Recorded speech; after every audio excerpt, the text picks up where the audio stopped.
terima kasih ya karena telah memilih video ini. Jadi sebelumnya perkenalkan dulu, nama aku Nila dan di sini kita akan belajar bareng analisis biaya relevan, di mana nantinya kita akan kupas tuntas banget kasus-kasus yang berhubungan dengan biaya relevan. Jadi jangan lama-lama, klik like, subscribe, dan share ya. Bagikan ke teman kalian. Buat yang mau belajar biaya relevan, yuk simak bareng-bareng sama aku. Stay tune. Oke, kali ini kita membahas analisis kasus biaya relevan yang diampu oleh Ibu dosen Reika Happy Sugiastuti, SAB MAB dengan mata kuliah Akuntansi Manajerial kelas E di Universitas Brawijaya. Agenda yang akan kita pelajari hari ini terdapat 3 poin. Yang pertama yaitu keputusan menerima atau menolak pesanan khusus, yang kedua keputusan untuk memproduksi sendiri atau membeli dari luar, dan yang ketiga yaitu keputusan mempertahankan atau hentikan. Oke, yang pertama yaitu keputusan menerima atau menolak pesanan khusus.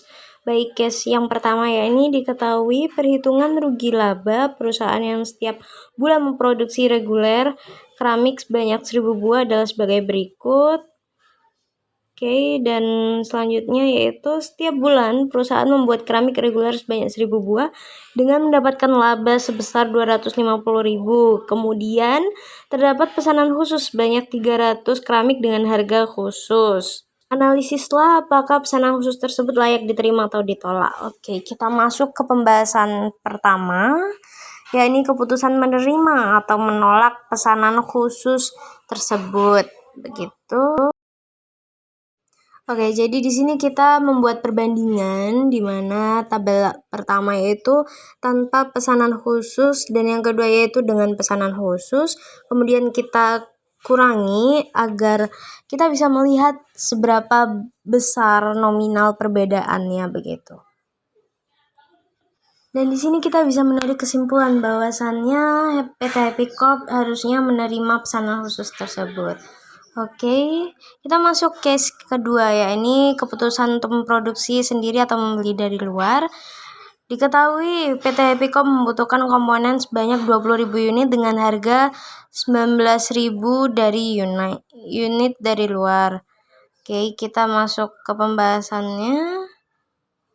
Apakah PT Happy Corp harus memproduksi sendiri atau membeli dari luar begitu ya? Tadi diketahui bahwasannya apabila PT Happy Corp setiap kali produksi membutuhkan 20.000 unit dan per unitnya dia harus mengeluarkan biaya sebesar Rp19.000. Kemudian apabila di sini perbandingan pengeluaran, di tabel sebelah kanan terdapat perbandingan pengeluaran perusahaan apabila memproduksi sendiri komponen tersebut dengan hasil akhir sejumlah Rp400 juta dan Rp380 juta, maka disimpulkan bahwasannya perusahaan hendaknya memilih untuk membeli komponen tersebut dari luar saja untuk menghemat biaya sebesar Rp20.000 begitu. Oke, selanjutnya kita akan masuk pada case yang ketiga, yakni keputusan mempertahankan atau menghentikan sebuah produk. Ya, di mana perusahaan memiliki 3 departemen utama, yakni departemen makanan, kelontong, dan obat-obatan. Berikut taksiran rugi laba untuk setiap departemen.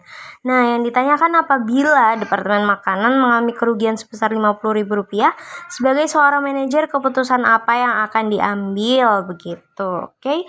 Selanjutnya kita akan memasuki pembahasan keputusan mempertahankan atau menghentikan sebuah produksinya sebuah produk gitu.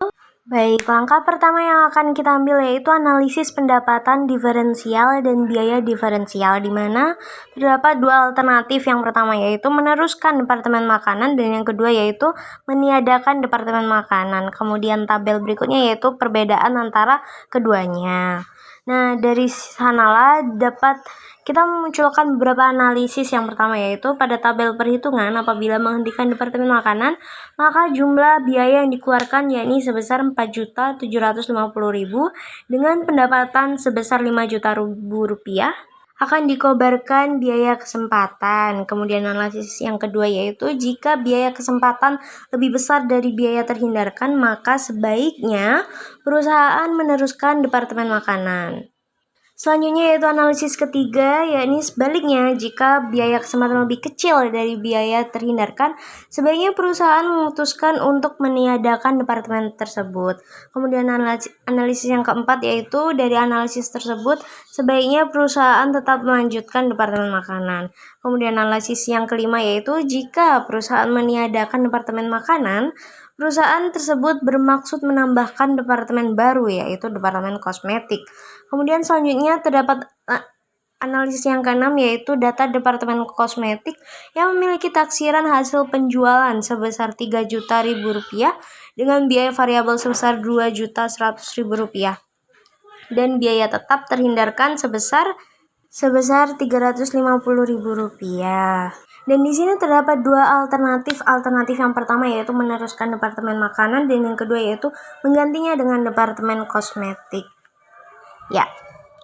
Lanjutan analisisnya yaitu analisis yang ketujuh, manajemen memilih alternatif kedua dikarenakan biaya kesempatan lebih besar Rp2.000.000 lebih kecil daripada biaya yang dapat dihindarkan yakni sebesar Rp2.300.000. Selanjutnya yaitu analisis ke-8, jika memilih alternatif pertama maka laba yang diperoleh adalah sebesar Rp175.000 di mana angka tersebut berasal dari Rp1.075.000 dikurangi oleh Rp900.000.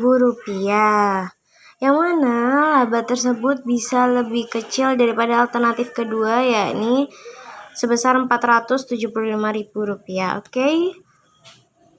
Berdasarkan penjelasan poin analisis di atas, maka dapat ditarik kesimpulan bahwasanya perusahaan lebih baik meniadakan departemen makanan dan menggantinya dengan departemen kosmetik.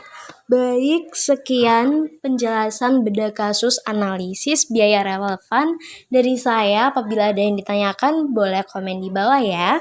Sekian, wassalamualaikum warahmatullahi wabarakatuh. Terima kasih yang sudah menyimak sampai akhir. Sampai jumpa kembali.